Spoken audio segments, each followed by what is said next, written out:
ABC Listen. Podcasts, radio, news, music and more. Hey, Jules and Jez here. This week on Not Stupid, Sam Kerr is found not guilty in a court in London. So is it a slur to call someone white? And what was this case actually about? Depends on the intent, Jules. You can hear Not Stupid on the ABC Listen app.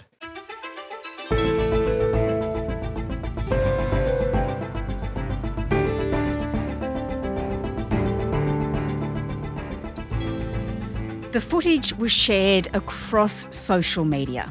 It shows a male and a female nurse from a Sydney hospital making threatening comments about Israelis. And the man even claims he's killed Israeli patients. Hours after it was released, they were identified and stood down while police and the health department investigate. Today, Deborah Stone, the editor-in-chief of the Jewish Independent news website, on the footage and the response to it. I'm Sam Hawley on Gadigal land in Sydney. This is ABC News Daily.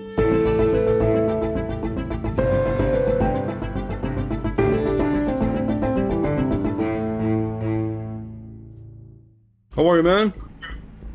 Good, how are you, my man? Pretty good. Are you a nurse, a doctor? I'm a doctor, my man. A doctor? For what? In hospital. What about you? Where are you from? I'm from Israel. Deborah, this video, it's been shared on social media by an Israeli content creator, and it's appalling. It's shocking. It's shocking. It's terrifying. I don't think we ever thought we'd see anything like this in Australia. So in this video, the man who says he is Israeli is speaking to a man and woman in a hospital, and we now know they are nurses at Bankstown Hospital in Sydney's west. I'm from Israel, from the Holy Land. You know what? I'm going to be really honest with you. All right. I'm going to be really honest with you. You actually got a really, really beautiful eyes. Thank you, man. But I'm so upset that you're Israeli. Like, eventually you're going to get killed and you're going to go to Jahannam, inshallah. This conversation, it's happened on this website that randomly connects people via webcam around the world. And the conversation takes this turn when it's revealed the content maker is Israeli. Just tell me about it. Essentially, they say that they are killing Israelis, Israeli Australians, Jewish Australians who come to New South Wales Hospital for treatment. I have a question. Let's say an Israeli. I won't treat them. I'll kill them. And it's based on the dehumanisation of other people. They're saying that if these particular individuals turn up in their ward, they're going to kill them. You'll kill them? So if an Israeli is in Australia and God forbid something happened to him and he comes to your hospital, would you kill him? You have no idea how many Israeli Khara dog came to this hospital and I sent him to Jahannam. For real? Sent him to Jahannam. And then the man tells this Israeli content maker that he will send Israelis to hell while making a threatening gesture to his neck. He actually says he has done so. He says, I sent them to Jahannam, which is Islamic hell.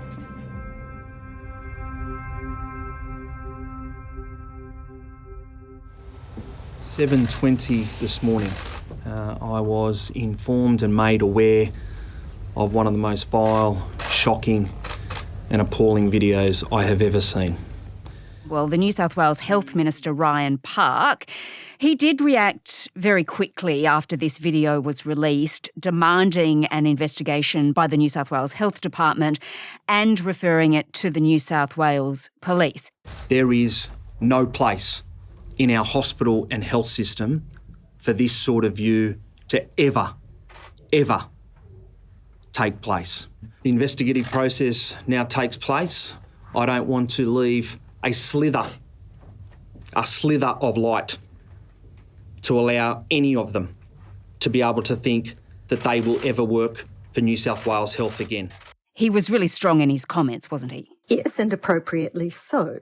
We have to be aware that this is happening in the context of the sharpest rise in anti-Semitism that we've seen in Australia ever. Yes. Quadruple the number of cases last year compared to the previous year. I mean, I think your listeners are probably aware of some of the extreme cases, a synagogue burnt to the ground, people attacked on the street, a childcare centre vandalised.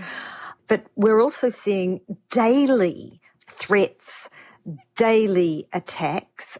I'm a person who has always been inclined to say that, other Jews are a little bit too fearful, that most Australians are decent, peaceful, fair go believers. And I still do think that, but I can no longer say that other people are crying wolf, that things are not as bad as they seem. Things are very, very bad. As we mentioned, of course, the pair have been identified as being from Bankstown Hospital in Sydney's West. They have been stood down pending this investigation. Ryan Park says he's also spoken to staff at that hospital. They're upset, they're embarrassed, they're ashamed, all very normal feelings, I would have thought, for the staff there after seeing this video. Yes, and I'm sure they are. And as I say, I do believe that the vast majority of Australians are appalled by this kind of behaviour. Yeah, all right. As you say, there's been a very, very concerning rise in anti-Semitism in this country. You work, of course, Deborah, for a Jewish news website. So basically every day you are in touch with the community. What has their reaction been to this? I think people are shocked but not surprised. Unfortunately, I think the community has got to the point over the past few months where we are starting to expect but not accept appalling cases of anti-Semitism in Australia. Yeah, it goes directly to safety, doesn't it? Oh, totally. How are the Jewish people in Sydney and around the country, not just Sydney, we've seen attacks in Melbourne, in Perth, what are they doing? How are they coping with this? There are a lot of people who are starting to be afraid to identify themselves as Jewish, who are starting to withdraw. I was just in touch with a Jewish school principal this morning who told me that they've seen a rise in enrolments from people who don't feel their children are safe in state schools. I know people who will no longer wear a Star of David or a yarmulke. I mean, my own husband said he took off a T-shirt that happened to have the Jewish Independent logo on it when he was going to the supermarket. This kind of thing it just should not ever happen in Australia. Absolutely. So what about the police and government response, in your view? There is now in New South Wales a police strike force, involving stepped-up police patrols. There's investigations into hate speech. Is that working? Does that help?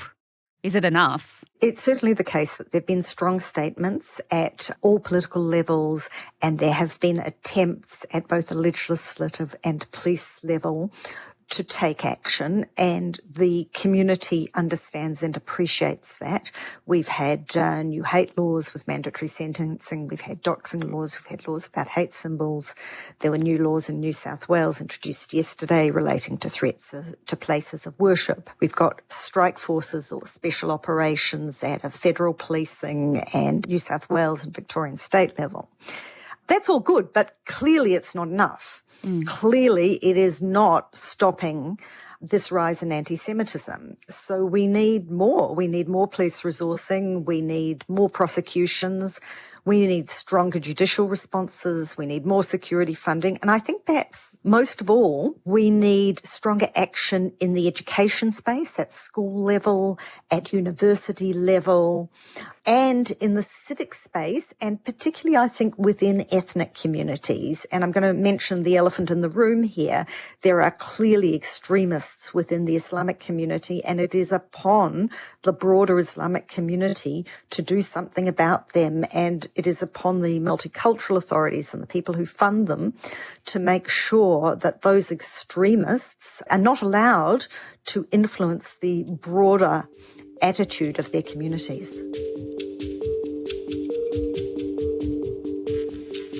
It's a reminder, this video, isn't it, as well, that hate speech can spread really quickly through social media and other ways, because most of us would view this video as absolutely appalling. Others would thrive off it. When this kind of dehumanisation occurs, even if people disagree with it, it subtly changes the discourse across the wider society. So things become just a little more acceptable that should not be acceptable. And people start to think, oh, maybe there's some justification. And I think we have to be very, very clear about this, that this is not about Israel or Palestine. It's not about whether you believe Hamas's terror attack on the 7th of October justifies Israel's response in Gaza. It's not about whether you believe there should be a Palestinian state, which incidentally most Australian Jews do believe. This is about the right of Australians, Jewish Australians, Israeli Australians, all Australians, to live safely in Australia without threats of violence, without hate, without dehumanisation. It's simply about the right of every single human being to be treated as a human being.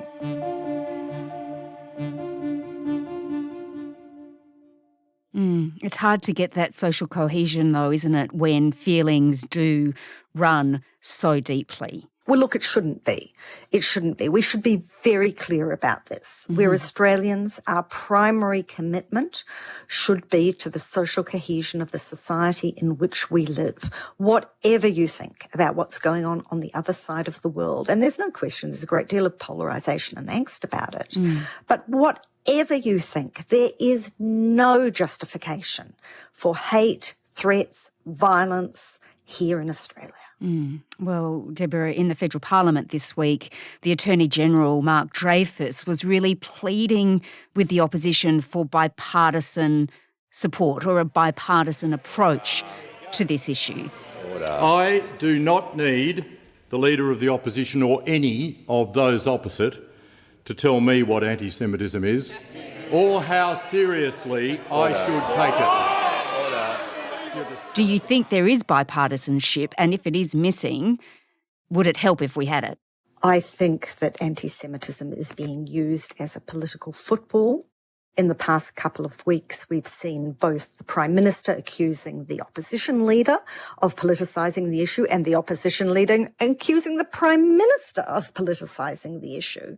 We've seen the opposition leader, Peter Dutton, claiming that every single incident can be traced to the fault of the Prime Minister. This kind of language is just inappropriate. We have some basic values which all Australians agree on, and this is an example in which there's got to be a bipartisan approach. And as we approach an election, the idea that anti-Semitism is going to become an election issue is just appalling.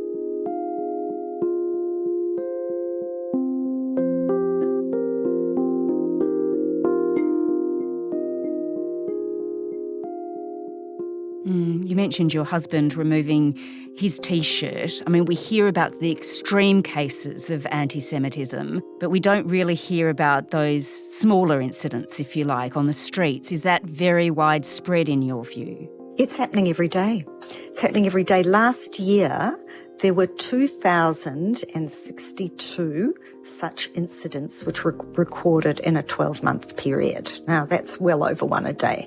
And, many of those incidents were relatively small. They were stickers and posters and graffiti, but there were also more than 600 cases of verbal abuse, people just walking down the street and being attacked because they're Jewish. There were 65 cases of physical assaults. And this incidentally was before, these figures are before the burning of the synagogue, the major incidences we've seen in Sydney, which have all been since December 2024. All right. Well, Deborah, this is clearly a breakdown in peaceful relations between parts of the community in Australia and in Sydney, of course. Do you really think that that can be reconciled? Yes, I do. I still believe that the majority of Australians believe in a fair go for everybody. They do not support violence. They do not support threats, and they do not want the hatred and polarisation of the Middle East to affect the society we have here in Australia. And we just have to make sure that that minority is controlled and marginalised and is not allowed to threaten the social cohesion of our decent, fair society.